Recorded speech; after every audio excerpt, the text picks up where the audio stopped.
Yeah. Hi, this is Kunal here from India Forums. Thank you. Firstly, the trailer looks great. Congratulations on that, and obviously, it's already received such a great response. My question is for Vivek, sir.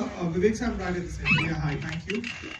My question is, sir, because it's such a tricky subject. Everybody knows the kind of stuff went into it in real life, and I'm sure you must have faced a lot also during the research time.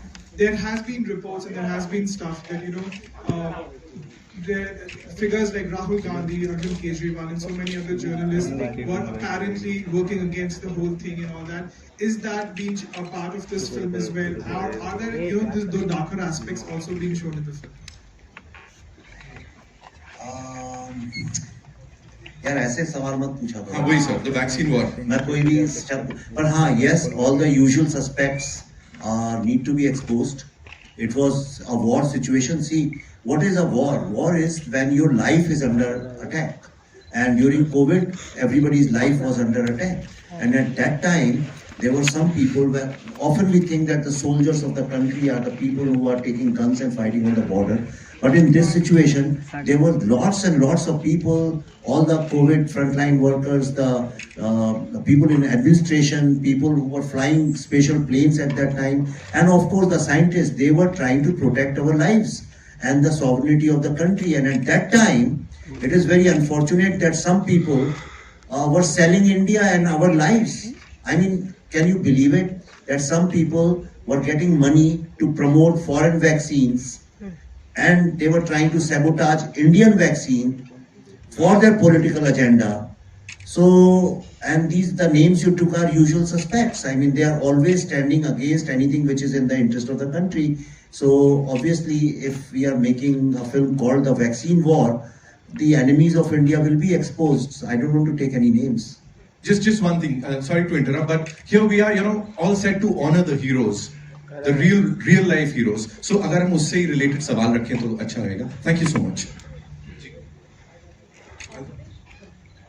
Nana sir. Sir, we'll give you the mic. Don't worry, sir. मैं mic लेके आता हूँ. Hello sir, मैं दीपेश पांडे, दैनिक जागरण से. Sir, मेरा सवाल आपसे रहेगा क्योंकि जो लॉकडाउन और कोविड का टाइम है, उस टाइम तो कई स्टोरीज आई, कई उस पर फिल्में भी बनी, सबने अलग अलग पहलू दिखाए. क्या बोल रहे हो समझ में नहीं आ रहा. हेलो, अभी आ रहे क्लियर? मुंह में डालो मत. जी, तो मैं कह रहा था कि कोविड टाइम को लेके या लॉकडाउन को लेके अलग अलग स्टोरीज आई, अलग अलग लोगों ने फिल्में बनाई, अलग अलग पहलुओं से बनाई. क्या वजह रही कि आपको लगा कि ये जो वैक्सीन की स्टोरीज है, ये हमारे वैज्ञानिकों की मेहनत है, हमें ये स्टोरीज लोगों के सामने लानी चाहिए? लोगों ने अलग अलग तरीके दिखाए कि कभी पलायन को लेके दिखाया, कभी मजदूरों को लेके दिखाया, कभी, बट आपके लिए क्या इंस्पिरेशन रही कि मुझे इस पे बनाना है? यार, पहली बात तो इस फिल्म का कोविड से कोई लेना देना नहीं है. ठीक है, ये कोविड की वैक्सीन जरूर है, लेकिन ये बाकी जो आप फिल्मों की बात कर रहे हैं, इसका फिल्म में कोई कोविड से लेना देना नहीं है. इसमें कोई कोविड का बीमार भी नहीं है फिल्म के अंदर. मैंने ये देखा कि अभी ट्रेंड चेंज हुआ है, सब लोग, हर जितने बड़े बड़े प्रोडक्शन हाउसेज हैं, वो सुपर हीरो फिल्म्स बना रहे हैं. तो मैंने कहा चलो मैं भी एक सुपर हीरो फिल्म बनाता हूं. तो मैंने एक जेन्युइन सुपर हीरो फिल्म बनाया. Just because it happened during Covid time, वो नहीं, पर ये बहुत बड़ा साइंटिफिक अचीवमेंट है. प्रॉब्लम ये है कि हम लोग इस तरह की कहानियां तब सुनाते हैं 40-50 साल बाद, जब फिर से बायोपिक का फीवर आएगा 50 साल बाद, तो लोग ऐसी फिल्में बनाएंगे. हम हर चीज बनाने में थोड़ा लेट होते हैं. तो मैंने कहा इस बार ऐसा नहीं होना चाहिए. भारत की जो मॉडर्न आज की जो जनरेशन है, उनके सामने जो अचीवमेंट्स हैं, वो उनको तुरंत बताना चाहिए. And also it was important before it dies down to tell the world. मैं बताता हूं आपको मैंने ये फिल्म क्यों बनाई है. मैं आपको एक रीजन सबको बताना चाहता हूं. जो कैंसर की जो कैंसर का जो एक पहला डॉक्टर साहब यहाँ बैठे हैं, मैं अभी बताता हूँ. Doctor Subbarao was his name. मैं कल ही, just give me 1 second, it's very important that you get to know this. 1 second.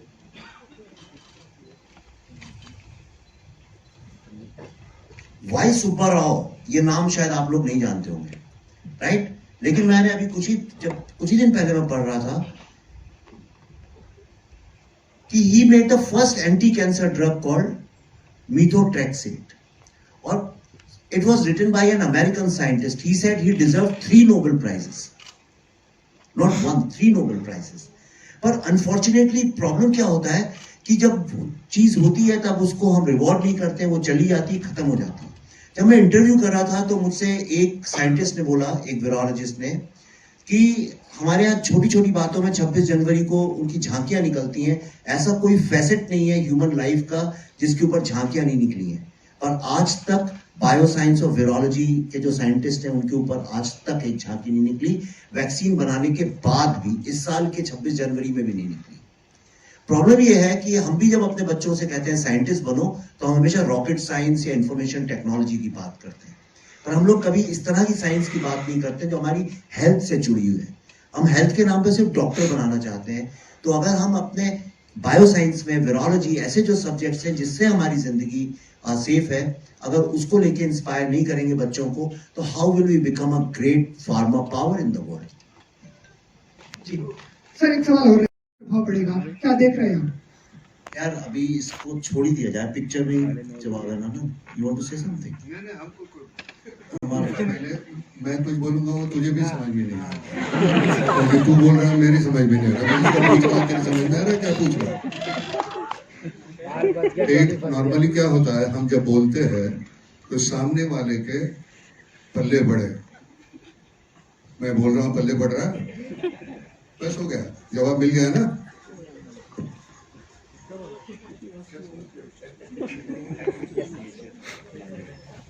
Hi, Vivek sir, Pallavi ma'am. Hi, Sanjay. Hi, I'm from News 18. First of all, big congratulations on winning the national award. And my question is, Vivek sir, in an interview, you had said that whatever the collections was for the Kashmir files, you actually exhausted all of them to make the vaccine war. Even at this stage in your career, for both of you, would you say that it is still difficult to get finances on board? आप वो सब छोड़िए, ये देखिए, आप तो journalism, आप तो फिल्म जर्नलिज्म नहीं है। आप कोई सा भी पेपर, न्यूज चैनल, कुछ भी उठा के देख लीजिए, जब भी बात पिछले 9 महीने से, सब जानते हैं हमने ये फिल्म बनाई है, लेकिन whenever they talk about the most awaited films या इस साल की रिलीजेस या अगले 3 महीने में जो फिल्में आने वाली है, आप देखिएगा उसमें वैक्सीन वॉर का नाम भी नहीं होगा। आज सुबह ही, अभी आने के पहले ये फोन पे मुझे एक जाने माने बड़े यहाँ के वो हैं मीडिया जर्नलिस्ट या ट्रेड एनालिस्ट, जो भी बोलूं, यहाँ विद्यमान नहीं है अभी, उन्होंने सुबह मुझे ऐसे ही भेजा किसी का, और उन्होंने लिखा कि the expected films of this month, इस महीने की, सितंबर की, और उन्होंने लिखा now the next biggest hit is going to be another film which is coming on the 28, और हमारी फिल्म का नाम भी नहीं लिखा था रिलीज में, जैसे हम एग्जिस्ट ही नहीं करते हैं। तो जब हम एग्जिस्ट ही नहीं करते हैं तो ऑब्वियसली हमें कौन फाइनेंस करेगा? नहीं, आप समझी नहीं मैंने जो बोला। So that's why we have to, हमें रोज अपना कुआं खोदना पड़ता है और खुद अपना पानी निकालना पड़ता है उसमें से। Hello, Pallavi ji. To your left. Hi, this is Russell De Silva from PTI. Your character. थोड़ा जोर से बोलना। This is Russell De Silva from PTI. Your character is based on a real life scientist. So we would really, very much like to know in your own words how difficult it was to portray this real life character, and what were the inspirations you took from the real life person to do the role. So Russell, my character is called Dr. Priya Abraham. Dr. Priya was the director of National Institute of Virology during the COVID period. I think she joined a few months before COVID hit. So she was relatively new at NIV when Dr. Bhargav started, talking to her, and if I may say so, started, putting impossible deadlines in front of her. And she had to manage with, in record speed, because all these scientists like Dr. Pragya Yadav, Dr. Sri Lakshmi, they're all working at NIV. So Dr. Priya managed to, get the entire team to make this vaccine. I won't get into scientific terminologies now because now I know them. But whatever the work had to be done, it was done in record speed. As she was getting pressure from Dr. Bhargav, she started putting pressure on her scientists.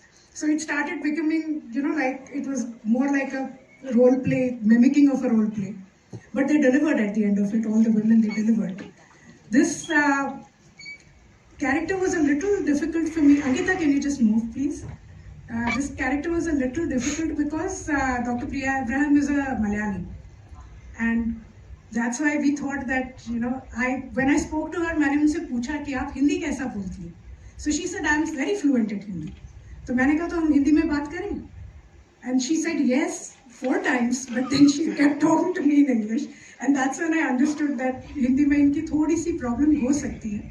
So that's when I decided to tweak that language a bit, and now Dr. Bhargav tells me that that's exactly how Dr. Priya speaks. So I guess that turned out to be a good coincidence. But a very amazing woman.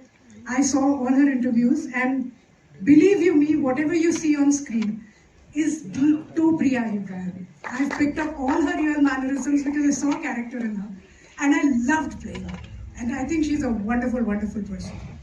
And as you say, Bharat वो screen पे ना वो वहाँ पे झलक भी रहा है और बिल्कुल इमोशन आ रहा है. Sorry to interrupt, but may I just say something? Pallavi and me, we worked long back, and there was this one scene where we're all in this frame together, and I didn't have dialogue, so I was watching her rehearse with my other co-actors. And I looked at Pallavi and I said, "Why is she talking so funny?" So I asked her at one point. I said, "What is wrong with you? I mean, have you been bitten on the tongue or something? Why are you talking the way you are?" She said, "How am I talking?" I said, "Your pronunciation is not right." Then she told me, she said, "Because my character is Malayali." I said, "Oh God." So it was so fine, her performance was so fine, I didn't even catch on to it. So that's something you really got to watch out for. I think ma'am has to leave, right, Girijaji? Yeah, so she has to leave. So thank you so much for being here. And a big round of applause for this amazing, amazing actor, ladies and gentlemen, please. Thank you so much. Hi.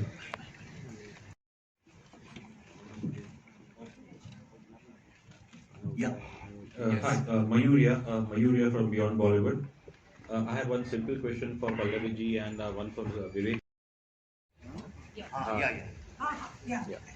So obviously after Tashkent Files, the Kashmir Files, and how pleased are you that in this film you're not playing the cynic and, as Mr.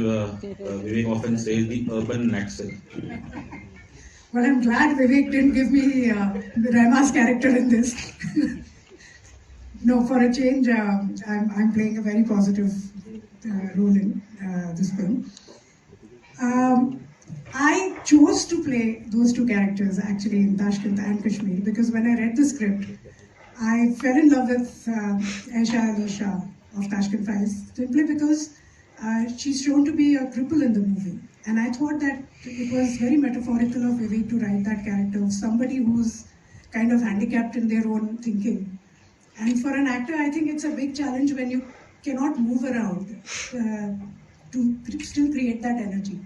So Tashkent was something that I had kind of begged for because Vivek at that point in time was considering casting Ratna Shah for that character. And I said, no, I'll dye my hair, I'll do whatever, I'll play this old woman and I'll make sure that I do justice to that role. And then I think from there, that's what prompted Vivek to probably cast me as Radhika Menon for Kashmir Files. Was it Vivek? Because you had that role in your mind when you were. That was a good audition. And Vivek, my question to you is obviously looking at Raima's character is in a film which is based on a true story. Is her character a work of fiction or are there inspirations over there as well? See, in this film, there is no fiction. That's why it's called a true story. If you know the rules and the guidelines of CBFC, you're not allowed to write a true story in any film. Maximum you can do is inspired by true life incidents. That's what you can do. Perhaps you will find this is the only film which has got a true story because this film is based on the book written by Dr. Balram Bhargava called Going Viral. So that is one part of the film. The second part is all the detailed 2 years of interviews and the research which we did, and every scientist's name is real in this film. As far as the journalist is concerned, in fact, You must have seen that couple of news and that toolkit shot. That is the real paper. I've just changed the foundation's name. That's all I have done, just to not to hurt or get into defamation kind of scenario. And the journalist is real. Every single thing, articles, tweets, anything you'll see in this film are absolutely real. Though we have blurred the names in India because Indian CBFC has certain guidelines. The character's name, I have tweaked this thing, but when you'll see the film, you'll know exactly who these are. Every single thing from first frame till the last frame.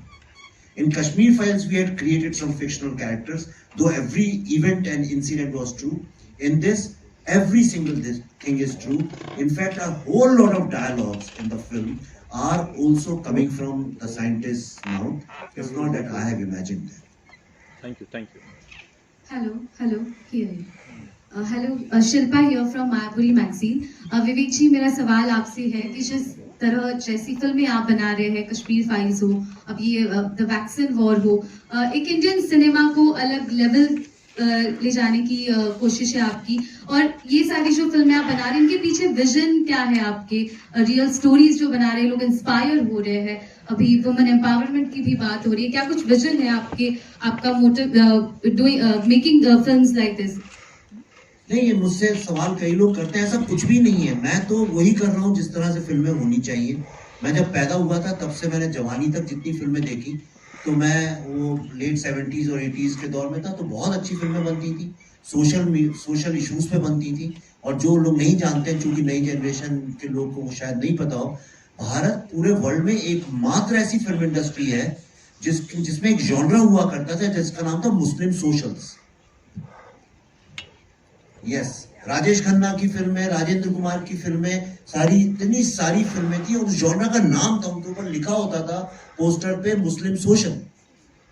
आज सब लोग बात करते हैं India के बारे में, पूरे वर्ल्ड में कोई फिल्म इंडस्ट्री ऐसी नहीं मिलेगी। बातें सब बड़ी बड़ी करना सबको आता है, लेकिन हमने एक्चुअली में किया है ये। We are the only film industry in the entire world. हमारी जितनी फिल्में थी अगर आप देखिए, उन सब में सोशल इवल्स की होती थी, और हीरो जो था एक कॉमन मैन का बेटा होता था जो कि ऑपरेसर के अगेंस्ट लड़ाई लड़ता था और सामाजिक किसी इवल को सामने लाके उसको रखता था। धीरे धीरे चूंकि एनआरआई मार्केट बहुत डेवलप हो गया, इसलिए हमारी फिल्मों ने कोर्स चेंज किया और हम कॉमन मैन को ही फिल्म से हमने निकाल दिया। I have done nothing new. मैं जो कर रहा हूँ वो नॉर्मल है। फिल्में ऐसे ही बननी चाहिए, ऐसी भी फिल्में बननी ही चाहिए, और कॉमन मैन होना चाहिए जिससे आप जुड़ सकें। वैक्सीन हमारे देश ने बनाई है, गर्व की बात है। अगर ये कोई और देश ऐसा कर लेता तो कम से कम 25 फिल्में बन गई होती है उसके ऊपर, ऑस्कर विनर। तो मैंने जो किया बड़ा नॉर्मल है। हम लोग क्रिकेटर्स और बॉलीवुड के स्टार्स के नाम पे भी सिर्फ बॉलीवुड के स्टार्स के अलावा उड़िया फिल्म के स्टार्स को तो कोई नहीं सेलिब्रेट करता ना। गुजराती सिनेमा, मराठी सिनेमा के लोगों को तो नहीं सेलिब्रेट करता, तो सिर्फ बॉलीवुड के स्टार्स, क्योंकि पैसा यहाँ है, हाइप यहाँ है, मीडिया यहाँ है। हम भूल ही गए हैं कि ये देश अगर आज इतना दुनिया इसको नई नजर से देख रही है तो वो कॉमन मैन के कारण है। तो ये कॉमन जो हमारी विक्ट्रीज हैं, जब तक हम उनको नहीं सेलिब्रेट करेंगे तब तक आम आदमी जो है, आम यंग जनरेशन जो है, how will they feel confident and proud of the country? That's all I am doing. Dr. Bhargav, this is Rajiv Vijayakar here. I just wanted to know, see, when you thought about all this, the vaccine and all that, what were your inspirations and how did the social and political setup help you or, inspire you or pressurize you in any way? I think there was no pressure really. Yeah, what I mean in a positive sense. But the atmosphere and the milieu was very positive as far as the support from the leadership, from the government, which was phenomenally there, as well as we were able to do unimaginable things, right from testing kits to PPE kits to gowns to oxygen to masks, and one realized that if you think of it, it can be done, and we were able to achieve it because it was an all-of-government approach for a lot of things. Everyone was working together, and that really was a team, and as you know, that together everyone achieves more. That is the full form of team. So That's what we're going to do. So vaccine, generally it is said that vaccine takes a certain X number of months or years to be developed. So, but you did it so quickly. So, can you tell us what is the reason and how that was achieved? So the demand was there, and work was being done on a war footing. Initially there was a restriction and lockdown, so we were working day and night during that period of lockdown. All the experiments, whether it be on rats or hamsters or mice or on monkeys, they were all being fast-tracked and done very fast. And then when we were successful with the monkeys, we were able to go to the human phase 1, phase 2 phase. Hello. Actually, अभी America में ना, lot of people, lot of scientists from CDC and other organizations, Baylor and all, one of the top institutes in the world, they came to see films. और उनके interviews भी हमारे पास. Nobody believes, even the top scientists can't believe how we work. But that's the advantage of being an Indian कि हम लोग जब crisis होती है तो we go out of our way to achieve things. विवेक जी, नाना साहब, सिमरन सिंह, पूरी टीम को बहुत बहुत मुबारकबाद. द फिल्म का ट्रेलर जो बहुत ही धमाके, मतलब एक बहुत ही मूविंग है. It's a emotionally and it's a celebration एक तरफ से देखा जाए तो. मेरा सवाल आप दोनों से बनता है कि नाना सर की एक खूबी ऐसी है कि वो एक बार सीन में अगर चले जाते हैं तो कई बार वो जो होता है वो इम्प्रोवाइज इतना अच्छा करते थे कि फिर वो स्क्रिप्ट के हिसाब से नहीं थे, वो जो उनके दिल में आता है वो ये बोलते. तो ऐसा कुछ सीन आपने कुछ देखा था इस शूट के दौरान? नाना सर आप शायद नहीं बोल पाएंगे, लेकिन विवेक जी इसका जवाब अच्छे से दे पाएंगे. पहले जवाब हो दे, फिर मैं उसके ऊपर मेरा. ठीक है सर, बता दे कुछ. नाना मतलब he's a born writer. He has this knack.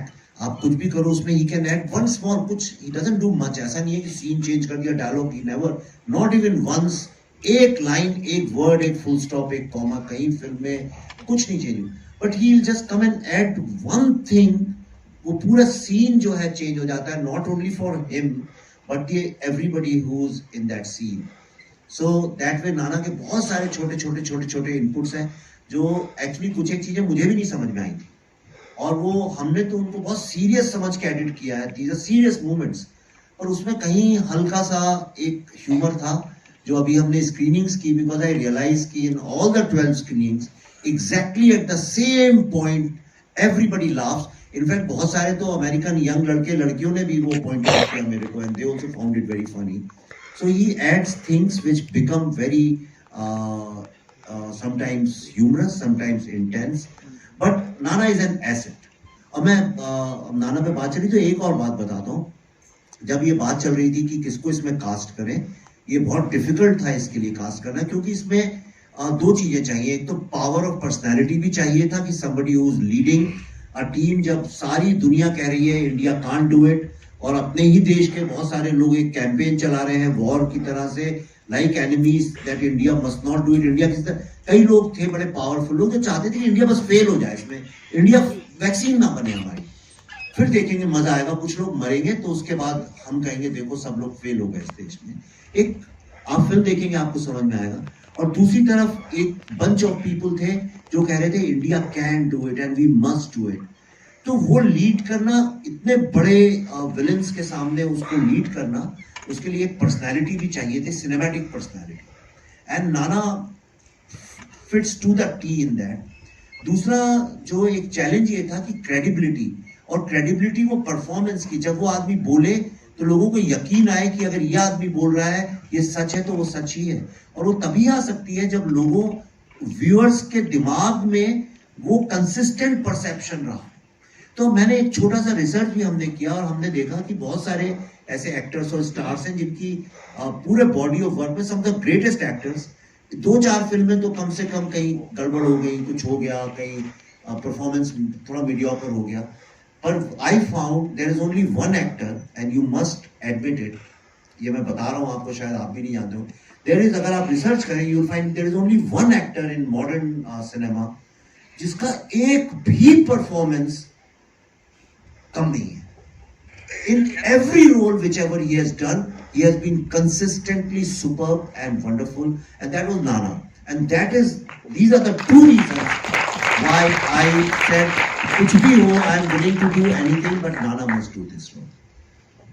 कौन करेगा? पहला सवाल तुझे पूछा था मैंने, अगर मैं ना करूँ तो कहते हैं ना कर ही नहीं सकते, बाकी का मैं संभाल लूंगा। मैंने कहा मैं अंग्रेजी में जिस तरह से तू चाहता है, जो एक फ्लुएंसी चाहिए, वोकैबुलरी चाहिए, वो तो है नहीं हमारे पास, हम तो वो रट के बोलेंगे।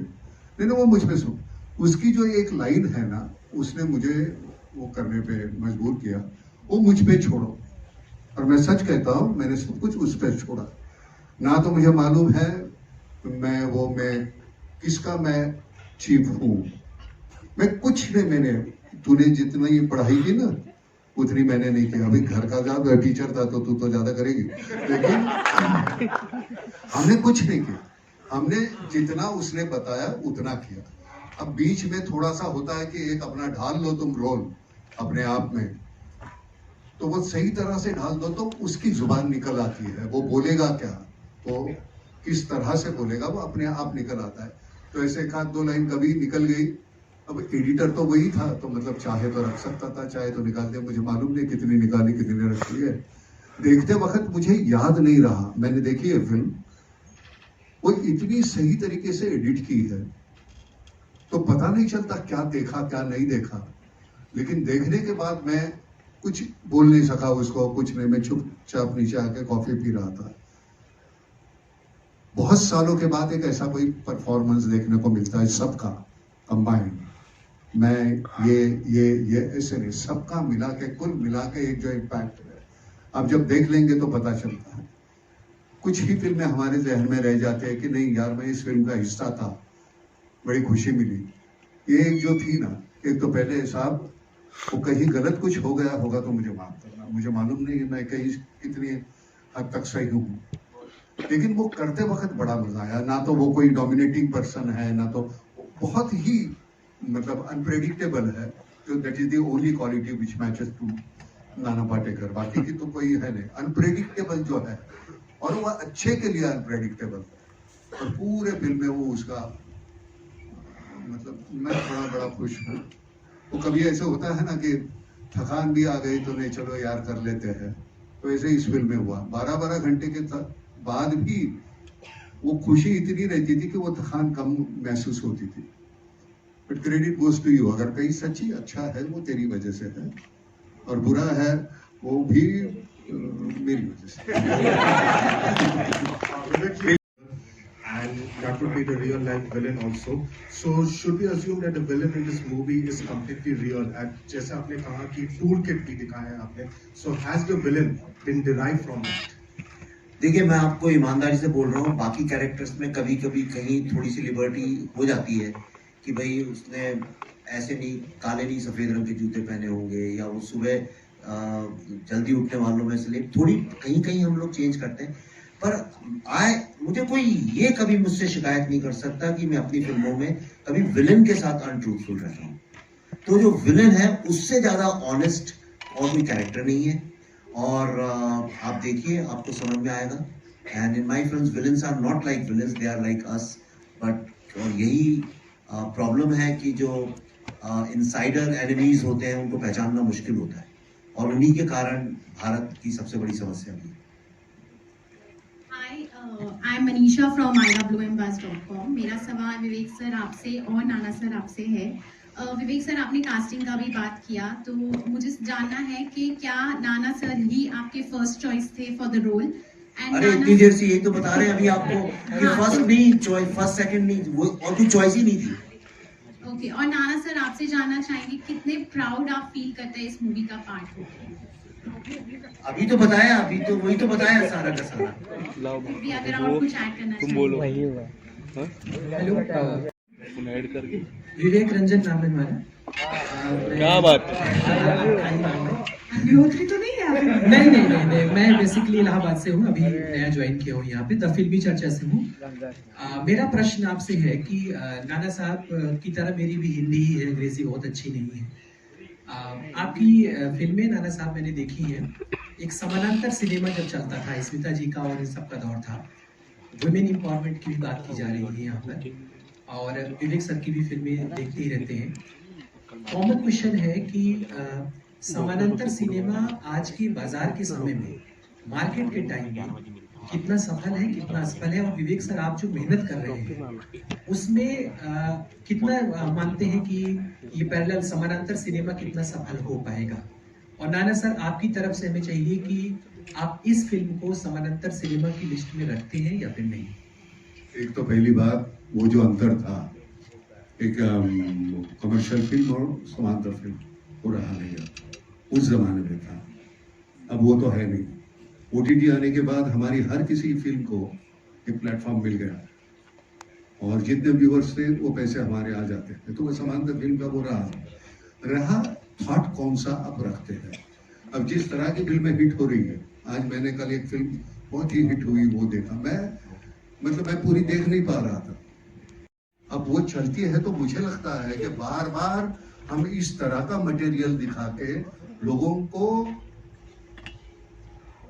मजबूर करते हैं ये वो पसंद करने के लिए।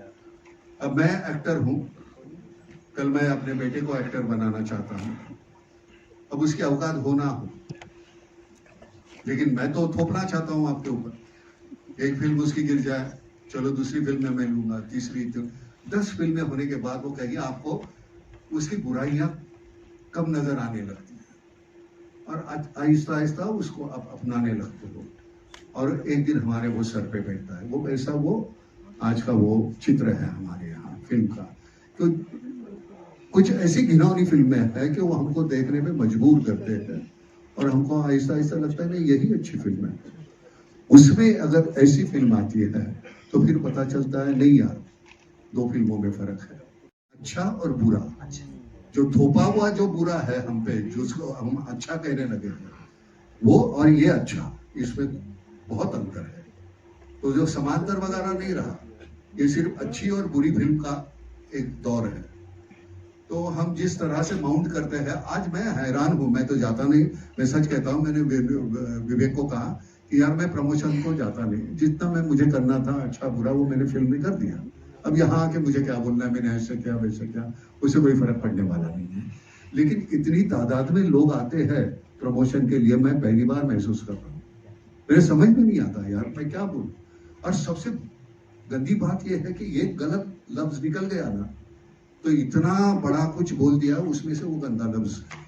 अब है भाई, इंसान है, एक आधा इधर उधर हो जाता है, लेकिन वो नहीं होता। तो हमें वो, मैंने तो वो बोलना ही बंद कर दिया। जितनी जान डालनी है अपने काम में डालो यार। यहाँ बोल के मैं बड़ी बड़ी बातें करूं और मेरी बकवास फिल्म है तो थोड़ी चलने वाली है, और ना भी करूं तो अच्छी है तो वो चलनी ही चलनी।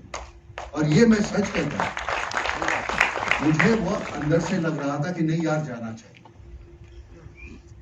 तो मुझे वो खाम कहीं गांव से मैं इधर आना पड़ा। लेकिन नहीं, ये फिल्म है, अगर दूसरी कोई एक बहुत कमर्शियल किस्म की फिल्म होती तो मैं शायद नहीं चाहता।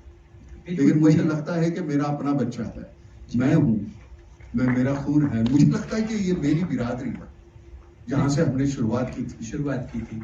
आपकी गिद्ध फिल्म हमने देखी। ऐसा कई लोग मुझसे बोलते हैं ये अलग, हम कुछ अलग कर ही नहीं रहे। एक मुझे बहुत बड़े दिग्गज संगीतकार ने बात बोली थी कि अगर आप बेसुरा गाना, बहुत सारे बेसुरे गाने ही सुनते रहे तो उसी को सुर समझ बैठे, वही आपका सा बन जाता है। और अगर एक गांव में सिर्फ बेसुरे गाने सुनने की आदत पड़ जाए तो कोई सुर वाला जो सही सुर में गा रहा है, लोग उससे यही पूछते हैं आप इस सुर में क्यों गा रहे हैं भाई। You understood what I am saying.